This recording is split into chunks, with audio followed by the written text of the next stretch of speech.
स्वभावचिन्मयानन्दं कृपापूर्णं जगत्पतिं हरिषड्वर्गजेतारं नित्यानन्दगुरुं भजे। स्वभावचिन्मयानन्दं कृपापूर्णं जगत्पतिं हरिषड्वर्गजेतारं नित्यानन्दगुरुं भजे। स्वभावचिन्मयानन्दं कृपापूर्णं जगत्पतिं हरिषड्वर्गजेतारं नित्यानन्दगुरुं भजे।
पार्थाय प्रतिबोधितां भगवता नारायणेन स्वयं व्यासेन ग्रथितां पुराणमुनिना मध्ये महाभारतम्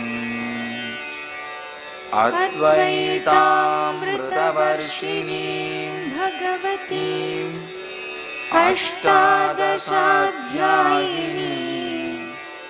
अम्ब त्वामनुसन्दधामि भगवद्गीते भवद्वेषिणी।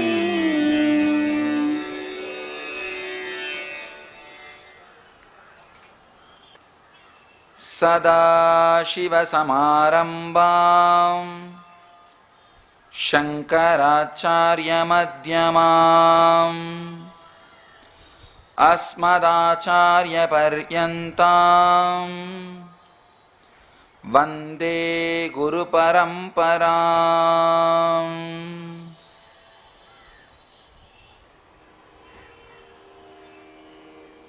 உங்கள் அனைவரையும் வணங்கி வரவேற்கின்றேன். பகவத்கீதையின் அடுத்தடுத்த சூத்திரங்களுக்குள் நுழைகின்றோம். இன்று நாம் காணப்போகும் சூத்திரங்கள் எல்லாமே ஆழமான வாழ்க்கையை மாற்றக்கூடிய மிக தெளிவான பிரபஞ்சத்தின் விதிகள். ஒரு நாட்டினுடைய சட்டதிட்டங்கள் என்னன்னு தெளிவா தெரிஞ்சுக்கிட்டீங்கன்னா பயமே பலமாக மாறிவிடும். தெரிந்து கொள்வதற்கு முன்பு பயத்தையும் தெரிந்து கொண்ட பின்பு பலத்தையும் அளிக்க வல்லது சட்டதிட்டங்கள். தெரிஞ்சுக்கிறதுக்கு முன்னாடி பார்த்தீங்கன்னா இது எப்படியோ அது எப்படியோ எல்லாவற்றை பற்றியும் பயம் இருக்கும், கண்ணை கட்டி காட்டில் விட்ட மாதிரி. ஆனால் தெரிந்து கொண்டீர்களானால் அதே சட்டதிட்டங்கள் பலமாக மாறிவிடும். அப்ப நமக்கு தெளிவா தெரியும் எந்த இடத்துல வளைக்கலாம், எந்த இடத்துல வளைக்க முடியாது, எந்த இடத்துல நிற்கலாம், எந்த இடத்துல நிற்க முடியாது. சட்டத்தை பற்றிய அறிவு பலமாக மாறிவிடும். யாரும் நம்மை ஏமாற்ற முடியாது. ஒரு இடத்துல விவேகானந்தரை ஒருவர் கேள்வி கேட்கிறார், ஏன் நாம் இந்த சாஸ்திரங்களை தெரிந்து கொள்ள வேண்டும்? விவேகானந்தர் ரொம்ப அழகா சொல்றாரு, இந்த சத்தியங்களை நீங்கள் நேரடியாக தெரிந்து கொண்டீர்களானால் யாரும் உங்களை மூட நம்பிக்கைகளாலே ஏமாற்ற முடியாது. ஒரு நாட்டினுடைய சட்டதிட்டங்கள் நமக்கு தெரியலைன்னா ஒரு சாதாரண போலித்தனமான ஒரு நபர் வந்து நம்மளை மிரட்டிட முடியும். அவர் அனாவசியமா ஏதாவது ஒரு அதிகாரிகளுடைய உடைய போட்டு வந்தாலோ இல்ல அதிகாரிகளுடைய தொனியில பேசினாலோ போதும், உங்களை ஏமாத்திர முடியும். ஆனா உங்களுக்கே இந்த சட்டதிட்டங்கள் தெரியுமானால் உங்களை யாரும் வஞ்சிக்க முடியாது, ஏமாற்ற முடியாது. இந்த சத்தியங்கள் உங்களுடைய வாழ்க்கையிலே பயத்தை ஏற்படுத்தாமல் பலத்தை ஏற்படுத்தும்.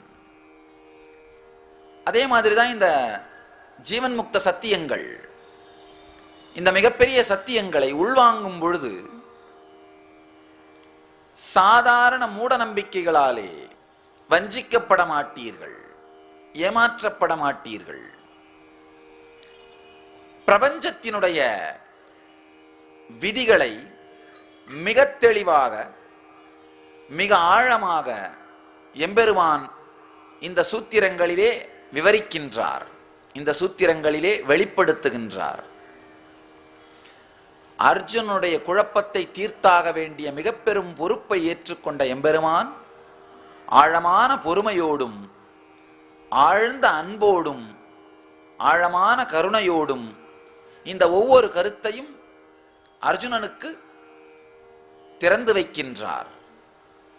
பிரபஞ்சத்தோட லீகல் ஒப்பீனியன் கொடுக்கிறார். சமூகத்தோட அந்த நாட்டினுடைய லீகல் ஒப்பீனியன் வாங்கினா அந்த நாட்டில் நல்லபடியாக வாழறது எப்படின்னு தெரிஞ்சுக்கலாம். ஆனால் இந்த பிரபஞ்சத்தோட லீகல் ஒப்பீனியன் வாங்கிட்டீங்கன்னா இந்த பிரபஞ்சம் முழுமையிலும் உடல் இருக்கும் பொழுதும் உடல் இல்லாது போகும் பொழுதும் எப்படி இனிமையாக வாழலாம் என்கின்ற சத்தியத்தை உள்வாங்கிக் கொள்ளலாம். நாம எல்லாருமே உடலோடு இருக்கின்ற இந்த காலகட்டத்தை மட்டும்தான் நம்முடைய வாழ்க்கைன்னு நினைக்கிறதுனால இந்த காலகட்டத்திற்கு மட்டுமே நம்மை தயார்படுத்தி கொண்டிருக்கிறோம். அதுதான் சாதாரண லௌகீக வாழ்க்கை. ஆனா உடலைக்கு அப்பாற்பட்டு நாம் வாழப்போகிற வாழ்க்கையை பற்றிய தெளிந்த ஞானத்தினாலே வாழ்க்கையை பிராடா பார்த்து அந்த முழு வாழ்க்கையையும் பற்றி தெரிந்து கொண்டு முழு வாழ்க்கையையும் பற்றி யோசித்து வாழ்வதுதான் ஆன்மீக வாழ்க்கை. நீங்க இப்போது இருக்கின்ற இந்த எலும்பாலும் தசையாலும் கூடிய உடலை பெற்றுக்கொண்ட நாள் முதல் அந்த உடலை விட்டுவிடப் போகின்ற நாள் வரையில் மட்டும் உங்கள் மனதிலே வைத்து உங்கள் வாழ்க்கையை நினைத்து பார்த்து அதை வச்சு மட்டும் பிளான் பண்ணி இதை வச்சு மட்டும் உங்க லைஃபோட டெசிஷன்ஸை எடுத்தீங்கன்னா அது லௌகீக வாழ்க்கை. அப்படி இல்லாம நான் என்கின்ற உணர்வு உங்களுக்குள் எப்பொழுது உருவானதோ அந்த காலத்திலிருந்து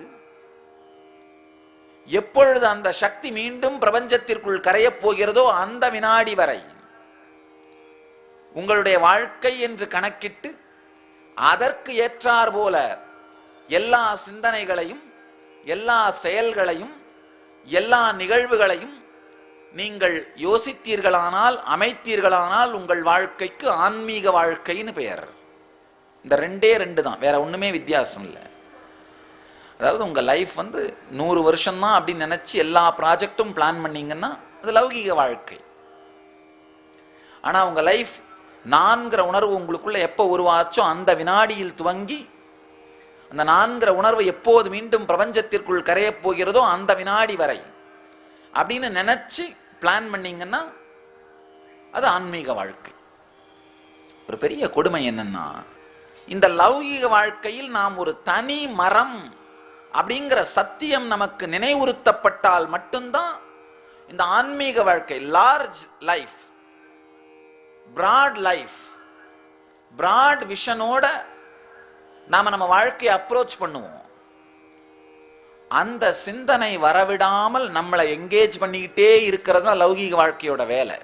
நல்லா ஆழ்ந்து புரிந்து கொள்ளுங்கள். சில ஆழமான சத்தியங்களை உங்கள் முன் பகிர்ந்து கொள்ளுகிறேன். ஏன்னா இந்த சத்தியங்கள் உள் சென்றால் மட்டும்தான் எம்பெருமான் பகருகின்ற இந்த ஆழமான சத்தியங்கள், பகவான் இந்த கீதையிலே சொல்லுகின்ற சத்தியங்கள் உங்களுக்குள் நுழையும்.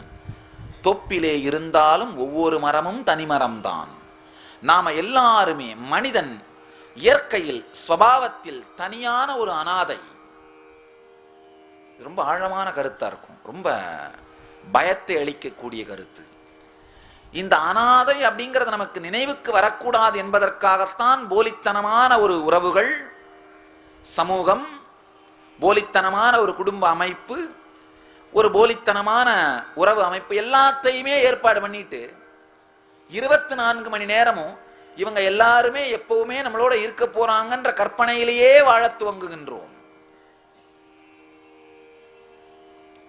எப்பவாவது ஒரு தரம் வாழ்க்கை பாச்சி ஒதுங்கு அப்படின்னு சொல்லிட்டு பிரபஞ்ச சக்தி நம்ம வாழ்க்கையில இன்டர்ஃபியர் ஆகி யாரோ ஒருத்தர் நம்ம கூட பர்மனண்டா இருக்க போறாருன்னு நினைச்சவரை எடுத்துட்டு போயிருச்சு, இல்ல சூழ்நிலையை ஒரு சின்ன மாற்றத்தை ஏற்படுத்திருச்சுன்னா உடனே என்ன பண்றோம்? அப்பதான் நமக்கு நினைவுக்கு வருது, ஓ வாழ்க்கை நம்ம கட்டுப்பாட்டுல இல்ல, வாழ்க்கை நம்முடைய ப்ராஜெக்ட் பிளானிங்க்கு கீழே வரல. அந்த சில நிமிடங்களில் தான் உயர்ந்த வாழ்க்கை, த பிராட் லைஃப் எனர்ஜி, பிரபஞ்ச சக்தி நம்முடைய வாழ்க்கையில குறுக்கிடும் பொழுதுதான் நமக்கு இந்த நினைவு உரைக்கின்றது. த காஸ்மிக் லைஃப், பிராட் லைஃபோட நாம இன்டர்ஃபியர் ஆகாம இருக்கிற வரைக்கும், இல்ல இந்த பிராட் லைஃப் நம்முடைய லைஃப்ல இன்டர்ஃபியர் ஆகாம இருக்கிற வரைக்கும், நாம உருவாக்கி வச்சிருக்கிற இந்த சமூக அமைப்பே போதுமானதாக இருக்கின்ற வரைக்கும் இந்த சத்தியங்களுடைய தேவை நமக்கு இல்லை. தேவை இல்லாத காரணத்தினாலே இருக்கிறதே போதுமே, இப்ப என்ன பண்ண போறோம்? பல பேர் என்கிட்ட வந்து சொல்றது உண்டு, சாமி தியானம் பண்ணி என்ன பண்ண போறோம்? எனக்கு எல்லாமே ஸ்மூத்தா போயிட்டு இருக்கு, பணம் இருக்கு, சமூகம் இருக்கு, உறவுகள் இருக்காங்க, இப்ப தியானம் எல்லாம் பண்ணி என்ன சாமி பண்ண போறோம்? இந்த சத்தியங்களெல்லாம் நமக்கு என்ன தேவை இருக்கு? தேவையில்லை. இப்போதைக்கு தேவையில்லை. அதாவது இந்த 100 வருஷம் தான் உங்க வாழ்க்கைன்னு நினைச்சு பிளான் பண்ணீங்கன்னா இந்த சத்தியங்கள் உங்களுக்கு பெரிய யூஸ் இல்லை. அப்போ உங்களுக்கு வெறுமனே பணம் சம்பாதிக்கிறதும் அதை முறையா செலவு பண்றதும் அந்த சத்தியங்கள் மட்டுமே போதுமானது. அதற்கு மேல நீங்க எதுவும் திங்க் பண்ணவும் இல்லை, அதனால உங்களுக்கு தேவையும் இல்லை.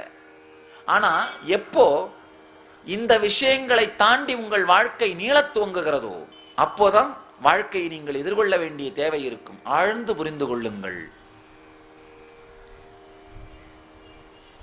மரணத்திற்கு பிறகு உங்கள் வாழ்க்கை நீளவில்லை என்று நமக்கு சொல்லித் தந்த சமூகங்கள் தான் மிக மோசமான, துக்ககரமான, வாழ்க்கையை அழிக்கக்கூடிய சமூக பிரச்சனைகள் எல்லாவற்றிற்குமே ஆதாரமாக இருக்கின்றது. மரணத்திற்கு பின்பும் நம் வாழ்க்கை நீளப்போகிறது, மரணத்திற்கு முன்பும் நம் வாழ்க்கை இருந்தது அப்படிங்கிற அடிப்படையான சத்தியங்களை சொல்லுகின்ற, உணர்கின்ற, உரைக்கின்ற சமூகங்கள் எல்லாமே உலகத்திலே மிகப்பெரிய அமைதியை உருவாக்குகின்ற ஞான களஞ்சியங்களாக இருந்திருக்கின்றது. எங்கெல்லாம் உன்னுடைய வாழ்க்கை இந்த ஒரு ஜென்மம் மட்டும்தான் சொல்லப்படுதோ அப்பவே என்ன ஆயிடுதுன்னா, இந்த ஒரு ஜென்மத்துக்கு நான் வாழறதுக்கான ப்ராஜெக்ட் பிளான் பண்ணா போதும், இதுக்கு தேவையான கருத்துக்களை நான் புரிஞ்சுக்கிட்டேன்னா போதும், இதுக்கு தேவையான வாழ்க்கையை வாழ்ந்தேன்னா போதும், அப்போ வேற எதை பத்தியும் கவலைப்பட வேண்டியதில்லை. இதுதான் மிகவும் மோசமான லௌகீக வாழ்க்கை.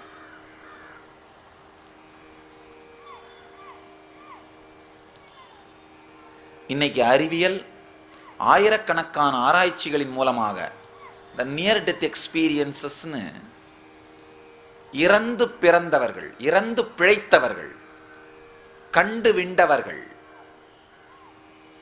அவர்கள் அந்த மாதிரி நிறைய பேர் பல நாடுகளிலும் அந்த மாதிரி கண்டு விண்டவர்களை பேட்டி கண்டு ஆராய்ச்சி பண்ணி பல விஞ்ஞானிகள் தொகுத்து இந்த நியர் டெத் எக்ஸ்பீரியன்சஸ் அப்படின்னு வெப்சைட்ஸே உருவாக்கியிருக்காங்க.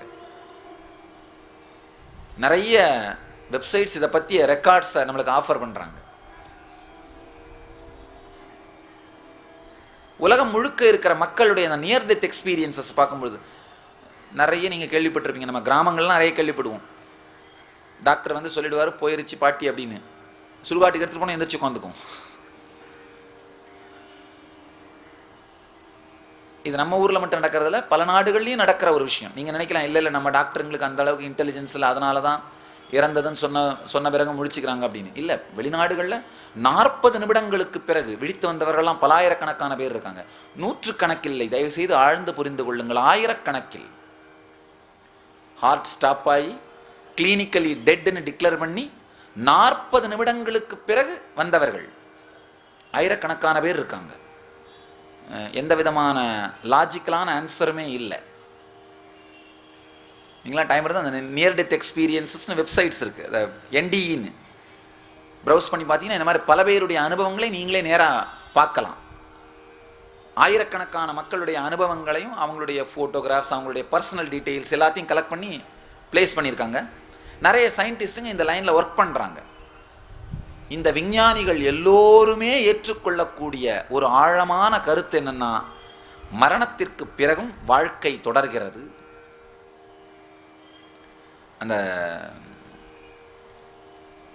விஞ்ஞானி இதில் ஆராய்ச்சி பண்ணிட்டு இருந்த சில விஞ்ஞானிகள் ரொம்ப அழகா அவங்களுடைய கன்க்ளூஷன்ஸை கொடுக்குறாங்க. வாழும் பொழுதுதான் மக்கள் வேறு வேறு மதம் சொல்லுகிற மாதிரி, வேறு வேறு இனம் சொல்லுகிற மாதிரி, வேறு வேறு ஆன்மீக குழுக்கள் சொல்லுகிற மாதிரி வாழறார்கள். ஆனால் மரணத்தை பார்த்தா எல்லோருமே இந்து தர்மம் சொல்லுகிற மாதிரி தான் மரணம் அடைகிறார்கள். அப்படின்னா என்ன அர்த்தம்னா, மரணத்திலே நாம் எல்லோரும் விரும்பினாலும் விரும்பாவிட்டாலும் நம்முடைய வேத பாரம்பரியத்தின் ரிஷிகள் எதை சொல்கிறார்களோ அதைத்தான் அனுபவிக்கின்றோம். ஏன்னா நம்முடைய ரிஷிகள், நம்முடைய குருமார்கள் நிறைய சக்தியையும் எனர்ஜியையும் நேரத்தையும் இந்த உள்ளுலக ஆராய்ச்சிக்காக செலவு செய்தார்கள். உடலுக்குள் இருக்கும் பொழுதே அந்த மரண அனுபவத்திற்குள் ஆழ்ந்து மூழ்கி எழுந்து வர தெரிந்தவர்கள். அதனால தான் நம்முடைய வேத பாரம்பரியத்திலே மரணத்தை வாழ்க்கையின் எல்லைன்னு சொல்றதில்ல, வாழ்க்கையின் முடிவு அல்ல, வாழ்க்கையினுடைய இறுதி அல்ல, வாழ்க்கையினுடைய ஒரு பாகம். நேற்று உங்களோட சொல்லிட்டு இருந்தேன், மரணம் வாழ்க்கையினுடைய இறுதி அல்ல, நீண்ட வாழ்க்கையில் நடக்கின்ற ஒரு சிறிய இடைவெளி. உங்களுடைய நினைவு பதிவுகள் ஓவரா போயிருச்சுன்னா, உங்களோட மசில் மெமரிஸால பயோ மெமரியை ஹேண்டில் பண்ண முடியலன்னா, உங்களுடைய மசில்ஸால பயோ மெமரியோட லோடை ஹேண்டில் பண்ண முடியலன்னா, சில நேரத்தில் இந்த கம்ப்யூட்டர் ஓவரா லோட் ஆயிருச்சுன்னா ஆஃப் பண்ணிட்டு ரீபூட் பண்ணுற மாதிரி, அந்த மாதிரி எல்லா மெமரியும் அழிச்சிட்டு திரும்ப ரீபூட் பண்ணுறது, ரீஸ்டார்ட் பண்ணுறது, அதுதான் மரணம், அதுதான் இன்னொரு ஜனனம். ஆனால் உண்மையில் மரணத்திற்கு பிறகும் வாழ்க்கை உண்டு. இந்த சத்தியத்தை ஆழ்ந்து புரிந்து கொண்டு இந்த கருத்தை அடிப்படையாக வைத்து உங்களுடைய லைஃப்பை பற்றி ரீபிளான் பண்ணீங்கன்னா, அப்போ என்ன ஆகும்? மரணம் வரும்பொழுது எதிர்கொள்வதற்கு தயாராக இருப்பீர்கள். அடுத்த வாழ்க்கை வரும்பொழுது எதிர்கொள்வதற்கு தயாராக இருப்பீர்கள். அடுத்த வாழ்க்கைக்கெல்லாமே தயார் பண்ணுற அளவுக்கு உங்கள் அவேர்னஸ் ரைஸ் ஆயிடுச்சுன்னா இந்த வாழ்க்கையையும் முழுமையாக வாழ்வீர்கள்.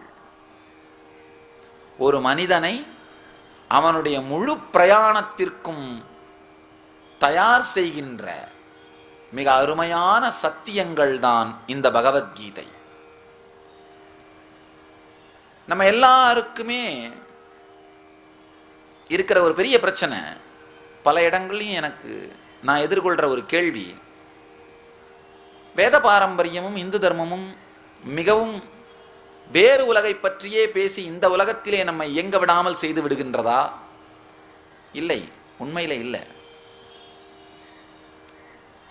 ஆழமாக மறு உலகம் பற்றி, மரணத்திற்கு அப்பாற்பட்ட வாழ்க்கையை பற்றியெல்லாம் நம்முடைய தர்மம் சொல்லுகின்ற இந்த கருத்துக்களை நீங்கள் உள்வாங்கினீர்களானால் இந்த உலகத்து வாழ்க்கையை பற்றியும் தெளிவாக சிந்திப்பீர்கள், தெளிவாக வாழத் தொங்குவீர்கள். அதுதான் நடக்கும், அதுதான் நடக்கணும்.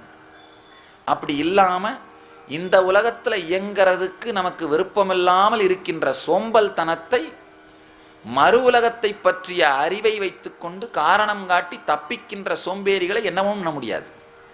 அது முழு வாழ்க்கையை பற்றிய தெளிவும் வருமானால் அந்த தெளிவு இந்த வாழ்க்கையும் வாழ்வதற்கு நமக்கு உதவியா இருக்கணும். சில நேரத்தில் என்ன ஆகுது, இந்த வாழ்க்கையை வாழறதுக்கு நமக்கு சோம்பேறித்தனம், இதில் செயல்படுறதுக்கு சோம்பேறித்தனம். அந்த சோம்பேறித்தனத்தை என்ன பண்ணுறது? மற்ற அந்த முழு வாழ்க்கையை பற்றிய கருத்துக்களும் கிடைக்கும் பொழுது இந்த சோம்பேறித்தனத்துக்கு சப்பக்கட்டா அந்த கருத்துக்களை யூஸ் பண்ணுறது. உதாரணம் சொல்லணும்னா, எல்லாமே பிரமை, எல்லாமே மாயை. இந்த சத்தியம் உங்களுக்கு ஆழ்ந்து புரிந்து கொண்டீர்களானால் எல்லாமே மாயை தான் அப்படின்னு ஆழ்ந்து புரிஞ்சுக்கிட்டீங்கன்னா முழு வாழ்க்கையை பற்றி தெளிவு ஏற்படுவது மட்டுமல்லாமல் இந்த வாழ்க்கையை எப்படி வேணா வாழறதுக்கான துணிவும் திறமையும் வந்துவிடும். ஆஃப்டர் ஆல் இது மாயை, இப்போ நான் விரும்பின மாதிரி இதை எழுதலாம்ப்பா அப்படின்ற தைரியம் வந்துடும். அதுதான் வரணும். அதுதான் யுக்த வைராக்கியம், இன்டெலிஜென்ட் வைராக்கியம். அப்படி இல்லாமல் எல்லாம் மாயை, இப்போ என்ன பண்ண போகிறோம், காலையில் எந்திரிச்சு விடப்பா படுத்திருக்கலாம். நம்முடைய சோம்பல் தனத்திற்கு இந்த கருத்துக்களை சப்பைக்கட்டாக கட்டுவது அது பந்த வைராக்கியம். அது நிஜமான சத்திய வாழ்க்கை அல்ல, ஆன்மீக வாழ்க்கையும் அல்ல. வாழ்க்கையை பிராட், ரொம்ப அகலமான ஒரு பரந்த ஒரு புதுமையான நோக்கோடு பார்த்து இந்த 70 ஆண்டுகள் அல்லது 100 ஆண்டுகள் மட்டும்தான் வாழ்க்கை அப்படிங்கிற ஒரு குறுகலான, நல்ல ஆழ்ந்து புரிஞ்சுங்க, நம்முடைய எல்லா துக்கங்களுக்குமே காரணம் வாழ்க்கையை இந்த 70 ஆண்டா மட்டும் பார்க்கறது, இல்லை இந்த 100 ஆண்டா மட்டும் பார்க்கறது. அப்போ என்ன ஆகுது? இந்த 100 வருஷத்துக்குள்ள என்னென்னலாம் அடைஞ்சாகணும். அது ரைட்டோ ராங்கோ அடைஞ்சாகணும். அப்போ என்ன வேணா பண்ணலாம், கையில் கிடைச்சதெல்லாம் நமக்குத்தான். மிருகத்தனமான வாழ்க்கை. எதுக்கும் பயப்பட வேண்டியதில்லை, எதற்கும் யோசிக்க வேண்டியதில்லை, எதற்கும் கவலைப்பட வேண்டியதில்லை. சட்டத்தை மட்டும் ஏமாற்ற தெரிந்து கொண்டால் போதுமானது, வேற எதுவும் பண்ண வேண்டியதில்லை. பாருங்க, அப்போ என்ன ஆகுது? நேச்சுரலாகவே எந்த விதமான தெளிவும் எந்த விதமான தீர்வும் இல்லாத வாழ்க்கைக்குள் நுழைந்து விடுவோம். ஸ்ட்ரெஸ் எல்லாமே இந்த 100 வருஷத்துக்குள்ள முடிச்சாகணும், எல்லாத்தையும் அனுபவிச்சு முடிச்சாகணும், எல்லாத்தையும் வாழ்ந்து முடிச்சாகணும். என்னென்னவெல்லாம் நம்மை பற்றி நாம் கற்பனை பண்ணி வச்சிருக்கோமோ அது அத்தனை இந்த 100 வருஷத்துக்குள்ள பார்த்தாகணும். நேச்சுரலாக ஸ்ட்ரெஸ் பேஸ்ட் சிவிலைசேஷனாக மாறிடுவோம். மன அழுத்தம், மன உளைச்சலை அடிப்படையாக வைத்து வாழுகின்ற சமூகமாக நாம் மாறிவிடுவோம். அதனால தான் பார்த்தீங்கன்னா இந்த ஒரு பிறவியை மட்டும் நம்புகிற நாடுகள், அதை நம்புகிற மன அமைப்புடைய நாடுகள் எல்லாமே ஸ்ட்ரெஸ் பேஸ்ட், டிப்ரெஷன் பேஸ்ட் சிவிலைசேஷன்ஸாக இருக்கும். இந்த காலமாக பல ஜென்மங்கள் இருக்கிறது அப்படின்னு நம்புகிற சமூகங்கள், அந்த நாடுகள் எல்லாமே பார்த்தீங்கன்னா கொஞ்சம் எஃபிஷியன்சியில் கம்மியாக இருக்கலாம். ஆனால் அதுவும் கூட இந்த கருத்தை முழுசாக உள்வாங்கி செயலாக மாற்றாதவர்களால் ஏற்படுகிற குறை. என்னை பொறுத்த வரைக்கும் மன அழுத்தம், மன உளைச்சல் சார்ந்த சமூகத்தை விட கொஞ்சம் எஃபிஷியன்சி கம்மியாக இருந்தால் கூட வாழுகின்ற சமூகம் சிறந்த சமூகம்னு நான் சொல்கிறேன். பார்த்துருக்கு, நான் உலகம் முழுக்க சுற்றுறதுனால சொல்கிறேங்க, உலகம் முழுக்க ட்ராவல் பண்ணுறதுனால சொல்கிறேன். ஆயிரக்கணக்கான மைல்கள் வருடா வருடம் பறப்பதும் ட்ராவல் பண்ணுறதுனால சொல்கிறேன். பல நாடுகள், இந்த சோ கால்டு டெவலப்டு கண்ட்ரீஸ், உயர்ந்த நாடுகள், வளர்ந்த நாடுகள்னு சொல்கிறோம் இல்லையா, பெரிய பெரிய பிரிட்ஜஸ் இருக்குது, உண்மை. பெரிய பெரிய டேம்ஸ் கட்டியிருக்காங்க, உண்மை. பெரிய பெரிய ரோடுங்க இருக்குது, உண்மை. பெரிய பெரிய இன்ஃப்ராஸ்ட்ரக்சருக்கு, உண்மை. ஆனால் மக்கள் எல்லாம் டிப்ரெஷனில் இருக்காங்க. என்ன பண்ண போகிறோம்? இது எல்லாமே இருந்து மக்கள் மொத்தமாக டிப்ரெஷனில் இருந்தால் என்ன பண்ண போகிறோம்? லைஃப் இல்லை, லைஃபே இல்லை. பக்கத்து வீட்டுக்காரர் இறந்து போனால் கூட 10 வருஷம் கழிச்சு தான் உங்களுக்கு தெரியும். 10 வருஷமா பக்கத்து வீட்டுக்காரர் இறந்து போயிட்டாருனே தெரியாத மக்கள்லாம் இருக்காங்க. பக்கத்து வீட்டுக்காரரோட ஏன்னா பார்க்கறதும் பேசுறதும் இல்லை, வாழ்க்கை கிடையாது, தனித்தீவு மாதிரி. உண்மையிலேயே இது நடந்த ஒரு விஷயம். ஆஃபீஸில் உட்கார்ந்துருக்கிற ஒருத்தர், பக்கத்து டேபிளில் உட்கார்ந்துருக்கிற ஒருத்தர் இறந்து 3 நாட்களாக சுற்றி உட்கார்ந்துருக்கிற அந்த 4 டேபிள்காரங்களும் கவனிக்காமலே இருந்து ஸ்மெல் வந்து அதுக்கப்புறம் போலீஸ் ஸ்டேஷனில் வந்து உடம்பு தூக்கிட்டு போயிருக்காங்க. இது நியூயார்க்கில் நடந்த ஒரு நிகழ்ச்சி. ஆஃபீஸில் பக்கத்தில் உட்கார்ந்துருக்கிற நபர், சுற்றி இருக்கிற 3 டேபிள் ஆளுங்க, இவங்க இந்த 3 பேரும் டெய்லி ஆஃபீஸ் வந்துட்டு போகிறாங்க. அவர் பக்கத்திலே குனிஞ்சு உட்கார்ந்துருக்கார். சரி, குனிஞ்சு தூங்கிட்டு இருக்காருன்னு இவங்க யாரும் அவரை தீண்ட கூட இல்லை, சீண்ட கூட இல்லை. ஒரு சந்தேகம் வந்திருக்காது, குனிஞ்சபடியே இருக்காரே 3 நாளா. அப்படின்னா என்ன அர்த்தம்னா, எந்த அளவுக்கு தனித்தீவுகளாக வாழ்ந்து கொண்டிருக்கிறோம்.